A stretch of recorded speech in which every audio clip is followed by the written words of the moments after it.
एक मयान में दो तलवार नहीं हो सकती। उसी प्रकार दो या दो से ज्यादा दिमाग और उनकी सोच हमेशा विनाश की ओर जाती है।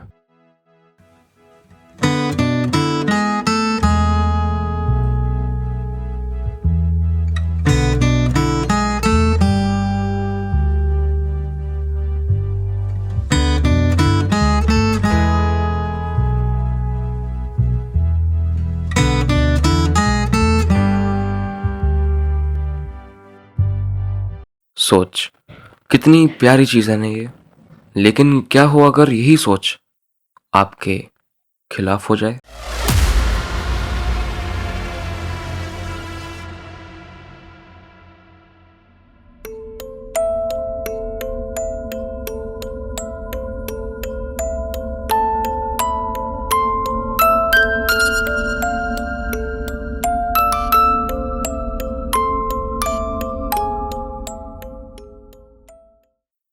एक ग्रुप काम करता है दो चीजों पर।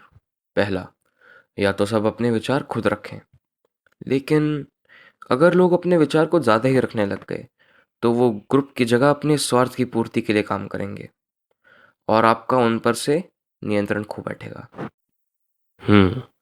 तो हम ढील तो नहीं दे सकते हैं। चलिए दूसरा रास्ता अपना कर देखते हैं। उन्हें बांध कर रखते हैं, कसकर। लेकिन इसका भी एक नुकसान है। अगर हम उन्हें कुछ ज्यादा ही दबाने की कोशिश करें तो वो आक्रामक रूप ले लेंगे। सरल भाषा में समझाऊं तो वो आपका विरोध करना शुरू कर देंगे। ये क्या? अब ना तो आप पट्टे को ढीला छोड़ सकते हैं, ना ही उसको कसकर पकड़ सकते हैं।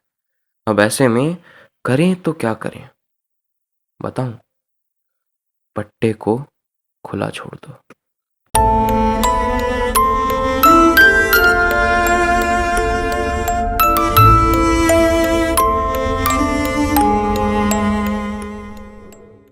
अरे, मैं ये क्या कह रहा हूँ? ये तो पहले वाले से भी खतरनाक है। तो ये क्यों? बताता हूँ, सबर रखिए। आपने एक हाथी तो देखा ही होगा, लेकिन क्या ये देखा है?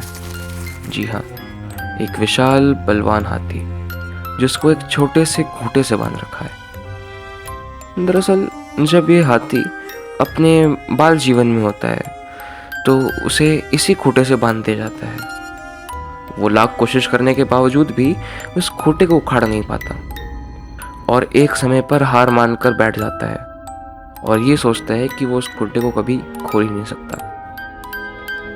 वो बलवान हाथी सक्षम तो होता है, लेकिन अनजान होता है। लेकिन उस हाथी का हमारे तीसरे ऑप्शन से क्या संबंध है? तो आइए समझते हैं ऑप्शन नंबर 3 को। इमेजिन कीजिए, अगर आपके साथियों को उस हाथी से रिप्लेस कर दिया जाए तो।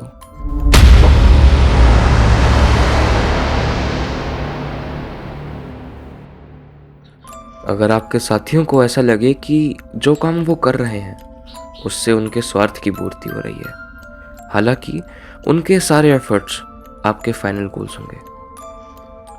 इसको क्लियर करने के लिए एक एग्जांपल देता हूँ। एक सेना है जिसके जवानों को आप अगले साल युद्ध पर लेके जाने वाले हैं।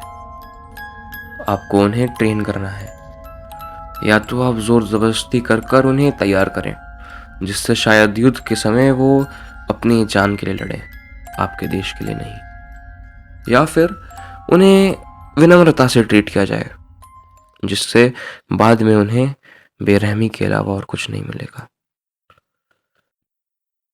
ऐसे में बेहतर यही होगा कि आप उन्हें अपने लिए नहीं, अपने देश के लिए लड़वाएं।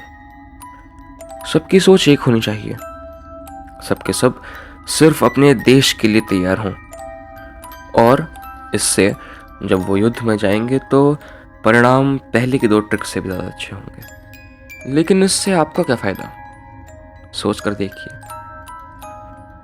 अगर युद्ध होगा और आपकी सेना जीत जाती है तो इसका मतलब है कि राज्य जीतेगा, और अपने राज्य के राजा तो आप खुद ही हैं।